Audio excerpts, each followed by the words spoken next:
देखिए कहता है अभाज्य गुणनखंड द्वारा 24 और 36 का मासा तथा लसा ज्ञात करें। तो देखिए अभाज्य गुणनखंड विधि द्वारा कहता है, तो देखिए इसको बनाते हैं। सबसे पहले इसको अभाज्य गुणनखंड कर देना है ना।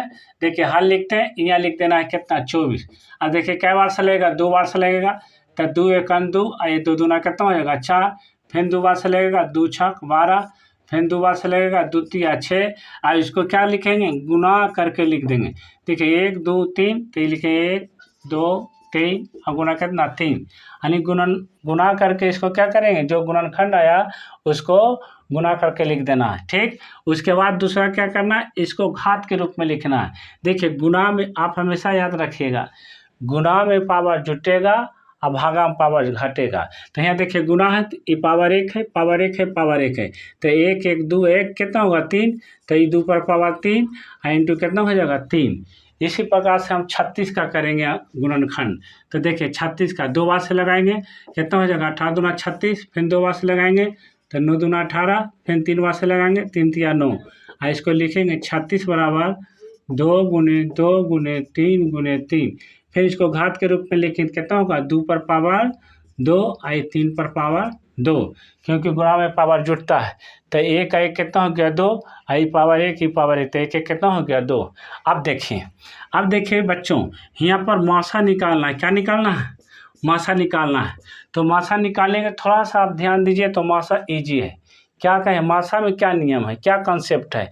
कहता है मासा में कि सबसे पहले जो दोनों में मिलता हो, है ना, ये आपको हमेशा याद रखना, जो दोनों में मिलता हो और मिलने के बाद जिसका न्यूनतम पावर होगा, है ना, उसी को लिखना है। तो यहाँ पर देखिए ध्यान दीजिए, ये 2 पर पावर 3 और 2 पर पावर 2। तो अब बताइए, ये 2 2 तो मिल रहा है, लेकिन इसका न्यूनतम पावर कौन होगा, 2 पर पावर 2। तो लिखेंगे 2 पर पावर 2, है ना।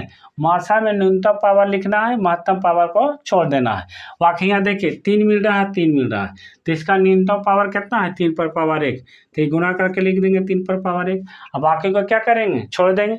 अब इसको देखिए गुना करके लिखेंगे, 2 गुना 2 गुना 3। तो देखिए 2 दूना 4, 4 तिया 12। ये आपका क्या हो गया, मासा। एक आंसर हो गया। दूसरा देखें, अगर हमको लासा निकालना तो क्या करना है, थोड़ा सा लासा पर भी ध्यान दे दीजिए तो आपको इजी हो जाएगा। कंसेप्ट को समझ लीजिए। देखिए लासा निकालने के लिए क्या करते हैं, सबसे पहली बात तो ये देखते हैं कि दोनों में जो मिलेगा उसका महत्तम पावर। मासा में न्यूनतम पावर, लेकिन लासा में महत्तम पावर, है ना। तो देखिए 2 पर पावर 3 और 2 पर पावर 2, यानी 2 2 मिल रहा है, लेकिन महत्तम पावर कौन होगा, 2 पर पावर 3 होगा। बाकी को क्या करेंगे, न्यूनतम पावर वाला को छोड़ देंगे। यहाँ पर देखिए 3 पर पावर 1 और 3 पर पावर 2। अब देखिए लासा निकालना है तो क्या बोले, लासा में महत्तम पावर वाला लिखना है, न्यूनतम पावर वाला क्या कर देना है, छोड़ देना है। तो यहाँ पर देखिए महत्तम पावर कितना होगा, 3 पर पावर 2 होगा। तो 3 पर पावर 2। अब इसको देखिए क्या करेंगे, गुना करके लिख देंगे। तो देखिए 2 पर पावर 3, तो इसको लिखेंगे 2 गुना 2 गुना 2। और 3 पर पावर 2, तो इसको लिखेंगे 3 गुना 3।